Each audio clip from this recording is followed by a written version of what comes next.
सभी प्यारे बच्चों को गुड मॉर्निंग, सुप्रभात। आपका दिन शुभ हो। इसी के साथ मैं शुरू करता हूं आपकी आज की हिंदी की 8वीं कक्षा की वर्कशीट नंबर 37 है। तिथि है 18 फरवरी 2020। तो प्यारे बच्चों, आज हमें सर्वनाम पढ़ना है। सर्वनाम के विषय में आप जानते हैं कि सर्वनाम सभी संज्ञा शब्दों के स्थान पर प्रयुक्त होने वाले वे शब्द हैं जो भाषा को संक्षिप्त और रचना की दृष्टि से सुंदर बनाने में सहायक होते हैं। यानी कि सीधा आप समझे, जब हम कहते हैं सुरेश जा रहा है, जब सुरेश के स्थान पर हम प्रयोग करेंगे कि वह जा रहा है, तो वह जो शब्द है वो सर्वनाम शब्द है और सर्वनाम का जो भेद है वो पुरुषवाचक सर्वनाम है। तो सिंपल सी यानी साधारण सी परिभाषा है इसकी कि संज्ञा के स्थान पर प्रयुक्त यानी प्रयोग होने वाले शब्दों को हम सर्वनाम कहते हैं। आइए जानें सर्वनाम के भेद। पहला हमारा भेद है पुरुषवाचक। पुरुषवाचक शब्दों की पहचान है मैं, तुम, वह, वे। दूसरा है निजवाचक यानी निजवाचक, इसके पहचान है स्वयं, अपने आप, यानी निज यानी स्वयं, यानी अपने लिए जब हम किसी शब्द का प्रयोग करते हैं, जैसे मैं यह काम अपने आप कर लूँगा, तो अपने आप जो इस्तेमाल हुआ, प्रयोग हुआ, वो निजवाचक सर्वनाम कहलाएगा। अब तीसरा है हमारा निश्चयवाचक। निश्चयवाचक की पहचान है यह, वह, उसे, यानी जिस शब्द से ये पता चले कि ये निश्चित है, श्योर है। जैसे हम कहें यह पेन सुरेश का है, तो आप निश्चित हैं, श्योर हैं कि यह है, तो यह शब्द जो है निश्चयवाचक सर्वनाम है। चौथा है अनिश्चयवाचक सर्वनाम, कोई, कुछ। तो कोई खड़ा है, कौन खड़ा है ये हमें श्योर नहीं है यानी पक्का नहीं है, अनिश्चयवाचक सर्वनाम कहलाएगा। पांचवा है संबंधवाचक, यानी जिन शब्दों से पता चले कि संबंध पता चल रहा है, वे शब्द जो, सो, जिसे। अब छठा है हमारा प्रश्नवाचक सर्वनाम, कौन, क्या, यानी जिन शब्दों से पता चलता है कि प्रश्न पूछा गया है, जैसे ये दिए गए हैं कौन, क्या, कब, कैसे, इस तरह के शब्दों का जब प्रयोग हो तो वो प्रश्नवाचक सर्वनाम कहलाते हैं। आइए सर्वनाम का अभ्यास करते हैं प्यारे बच्चों। निम्नलिखित सर्वनामों का प्रयोग कर वाक्य बनाइए। आइए इनका उत्तर देखें और वाक्य बनाने का प्रयास करें। तो पहले प्रश्न का उत्तर हमारा यहाँ है, सर्वनाम कौन है, इसका वाक्य में प्रयोग, कौन गाना गा रहा है, जिनका नाम अमित है, स्वयं, आप स्वयं बहुत समझदार हैं, इन्होंने मेरी पुस्तक ली है, कोई, महल में कोई है, हम चारों भाई साथ साथ रहते हैं। तो इस तरह प्यारे बच्चों हमने इन सर्वनाम शब्दों का वाक्यों में प्रयोग किया। आप भी और तरह से इनको वाक्यों में प्रयोग कर सकते हैं।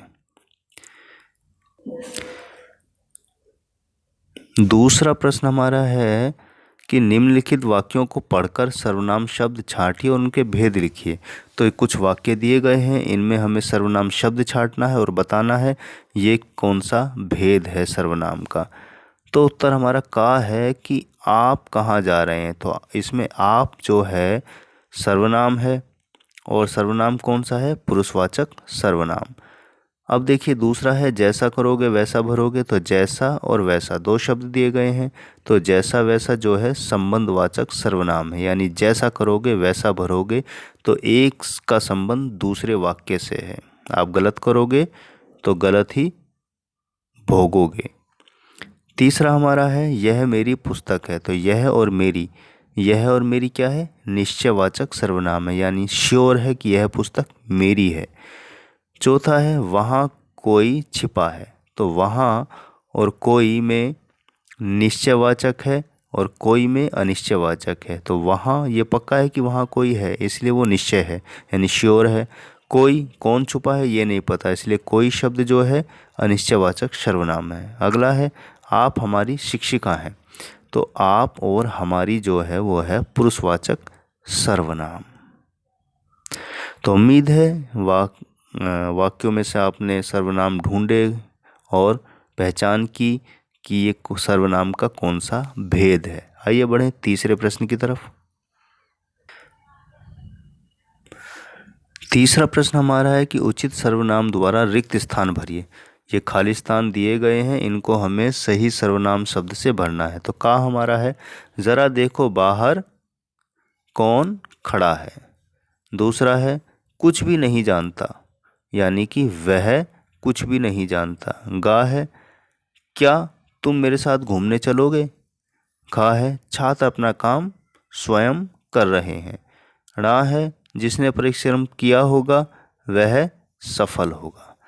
तो इस तरह प्यारे बच्चों, हमने खाली यानी खाली जगह पर उचित सही सर्वनामों को भरने का अभ्यास किया। तो उम्मीद है प्यारे बच्चों आपको सर्वनाम समझ आ गए होंगे और अपनी पाठ्य पुस्तक में से किसी पाठ में से सर्वनाम शब्दों को खोजिएगा और उनके भेद लिखिएगा, अभ्यास कीजिएगा, तो आपको और अच्छे से सर्वनाम समझ आ जाएंगे और उनकी पहचान भी हो जाएगी। इसी के साथ मैं लेता हूँ विदा, मिलता हूँ अगली वर्कशीट पर। तब तक के लिए बहुत बहुत शुभकामनाएं। हाथ धोते रहें समय समय पर, मास्क लगाकर बाहर निकलें और भीड़ भाड़ में उचित शारीरिक दूरी का ध्यान रखें। आपका दिन शुभ हो।